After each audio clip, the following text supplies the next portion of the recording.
Thank you very much. Thank you. Thank you, Dr. Toro. Thank you, Connecticut State Board of Regents. Thanks, Mom and Dad, who are here. They're over there somewhere. They were here 31 years ago when I was sitting out there where you are right now. Most of all, I want to say thank you to the class of 2019. This is a really exciting day. Truly honored and humbled that you're allowing me to be a part of it. This is a really cool day for all of you, so thank you for letting me share this with you. You know, as I prepared for this, I rewrote this silly speech about 20 times, and I listened to the words online. I YouTubed, my daughter helped me, and I looked at some speeches and athletes of world leaders, community leaders, authors, poets, all of these brilliant people as they gave their speeches. And I was trying to come up with something clever, and I also called the university and asked to hear and see the speech from my graduation 31 years ago. 31 years ago, the gentleman who gave the speech was a man by the name of Dr. Benjamin Hooks. And in 1988, Dr. Benjamin Hooks was the executive director of the NAACP. He was an amazing man that did some amazing things. And although I said I was in a rough state, there were a lot of things that were said that really resonated with me at the time, and we're talking a little bit about my life and my journey. And when Dr. Hooks was introduced to us by the then president, Dr. John Shoemaker, Dr. Shoemaker said to the crowd as he was introducing Dr. Hooks, he said, "Dr. Hooks is one of our nation's foremost civil rights leaders, and his presence here today is emblematic of this university's commitment to equality and opportunity for all members of our society." Again, that was in 1988, and when I heard those words again, and remembering hearing them and feeling something, I reached out to the university and I asked for some information.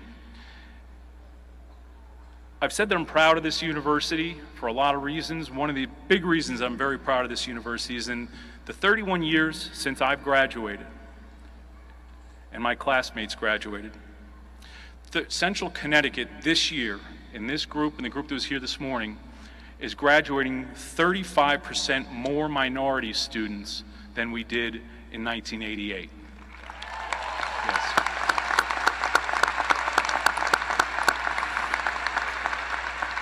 On top of that, this year's graduating class is 51% female.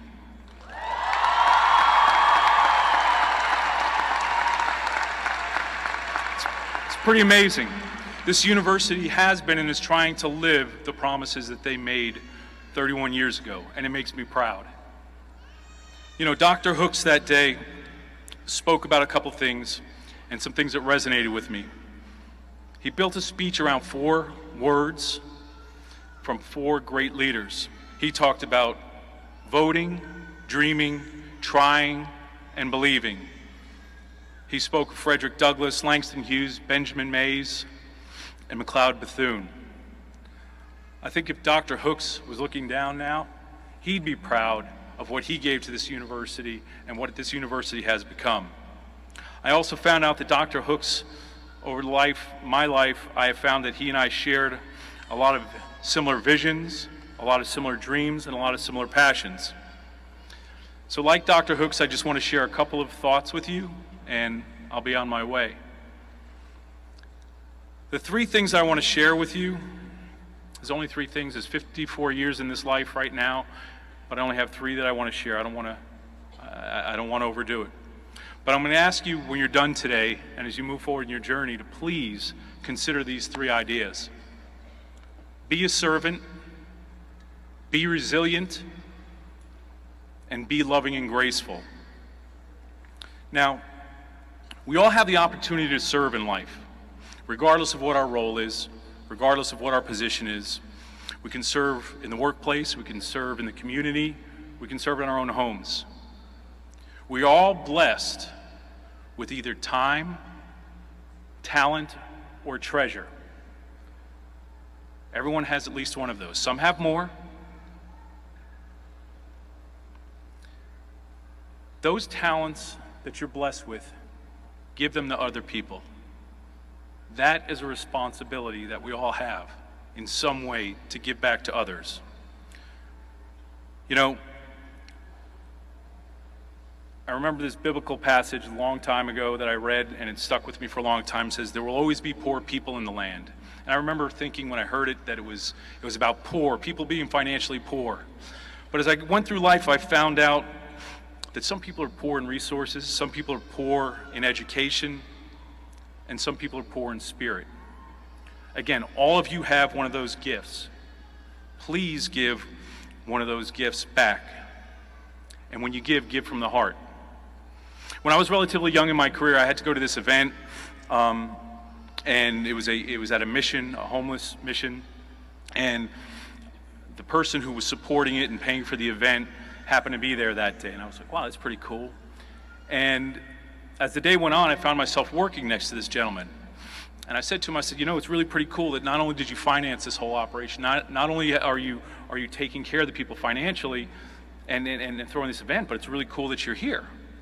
And I'll never forget, he looked at me and said, you know what? Any moron can sign his name in the bottom right-hand corner of a check. You have to give and do the work. And I'll forget how much that resonated with me. So as life has gone on, I've made a point to make sure that I give back whatever I have. And I ask you to do the same.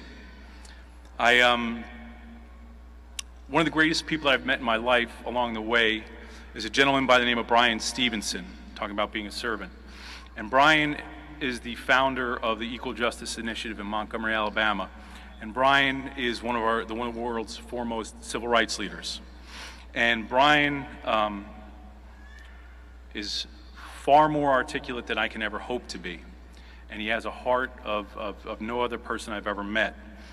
And Brian said, quote, "You ultimately judge the civility of a society not by how it treats the rich, the powerful, the protected, and the highly esteemed, but by how it treats the poor, the disfavored, and the disadvantaged.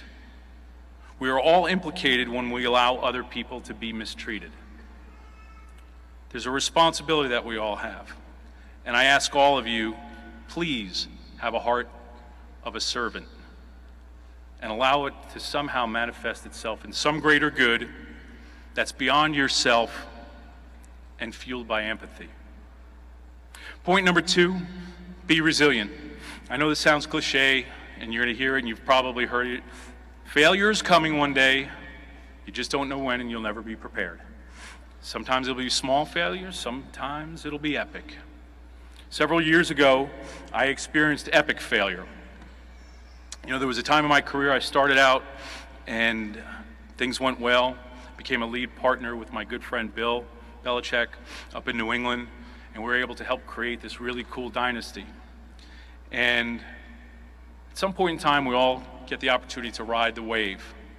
A couple of years later, I took another job to be a general manager at the Kansas City Chiefs. And I went there, and at the time, the Chiefs were one of the worst franchises in the NFL. 2 years, while being there for 2 years, the group of people that I worked with and myself brought the team to a division championship, and we were on our way. 2 years later, I was fired. We failed epically, and I was leading the ship. We failed on the field, we failed off the field. We ended up having the worst record in all of football that year. I was fired. Compounding that, making matters even worse, during my last month with the Kansas City Chiefs, a player that I loved dearly, thought that I knew very well, murdered his girlfriend one Saturday morning before a game, came to the office after murdering her, came to the office to speak to me. I talked to him in the parking lot. Minutes later, I watched him shoot himself in the head.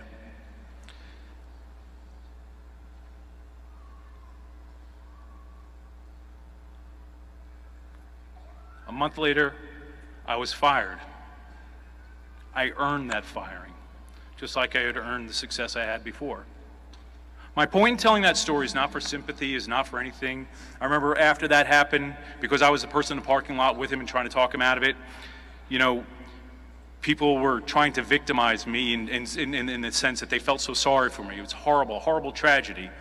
And in that moment, and even today, you know, it was a tragic thing that I watched happen and happen in front of me, but I wasn't a victim. The victim were the parents of the young lady that was murdered. The victims were his parents. The victim was the small child that was left alone in this world without any parents.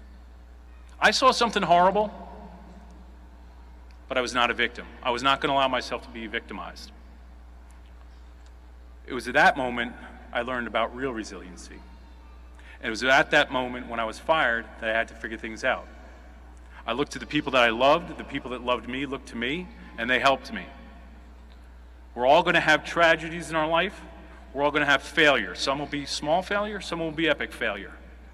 I encourage you, when that happens, be still, listen, pray, and move forward.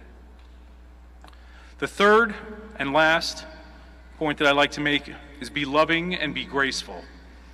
So, when I was 7 years old, I went into the 3rd grade.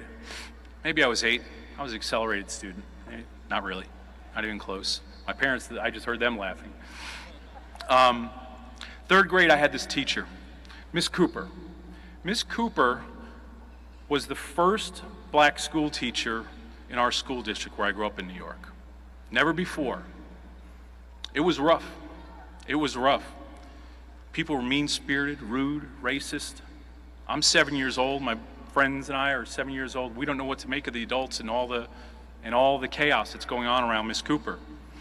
We head to the first day of school, and I'm expecting to see this monster. Instead, I see this incredibly beautiful woman with this enormous 1970s afro, beautiful multicolored dress. And here's this monster. The first thing she does is grab every kid and hug them. Get them in line. Tell us how wonderful we are. Miss Cooper's grace in the face of racism and hatred was extraordinary. Incredible.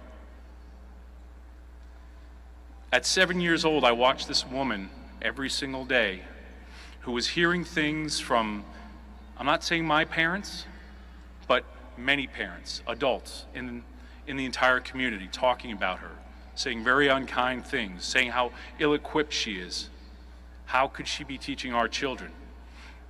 This is 1973. You know, every single day that woman took in the children of people that were abusing her, and every single day she had a touch, a hug, a pat on the head for the children of people that were tearing her heart out. Again, her strength and grace in the face of real life was incredible. You know, this past fall I saw Miss Cooper. She's Mrs. Jackson now, but I still call her Miss Cooper. She lives down in Washington, D.C., and we had lunch, and we talked. And I asked her some more questions. I've always been curious about this, you know, for many years. And I said, Miss Cooper, how did you do that? How could you tolerate that? And she just smiled, and I've never met a person with so much grace and love. And I realized as she was talking now, all these years later, that she taught me something about faith, about grace and forgiveness when I didn't even know what the words meant. Way back then, Miss Cooper knew something when I was just a child. And as a sidebar, those of you that are educators and going into the field of education, because one of the things I love about the school is it started as a teacher school. The impact that you're going to have on people as educators and teachers, don't ever forget how much you're going to help people. And don't ever forget the things that you were taught for those that aren't in the education field. You know, Miss Cooper back then knew something that Brian Stevenson, my friend, wrote about in his book Just Mercy in 2014. Through her love, through her understanding, through her grace, I heard it in Brian's words when Brian wrote, "I've come to understand and believe that each of us is more than the worst thing we've ever done. I believe that for every person on the planet. I think if somebody tells a lie, they're not just a liar. I think if somebody takes something that doesn't belong to them, they're not just a thief. We are all so much more than the worst things that we do. Miss Cooper knew that. She was teaching us at 8 years old and 7 years old. Well, I said I wasn't going to take long here, and I'm not going to take long, but I want to truly thank you all for your time.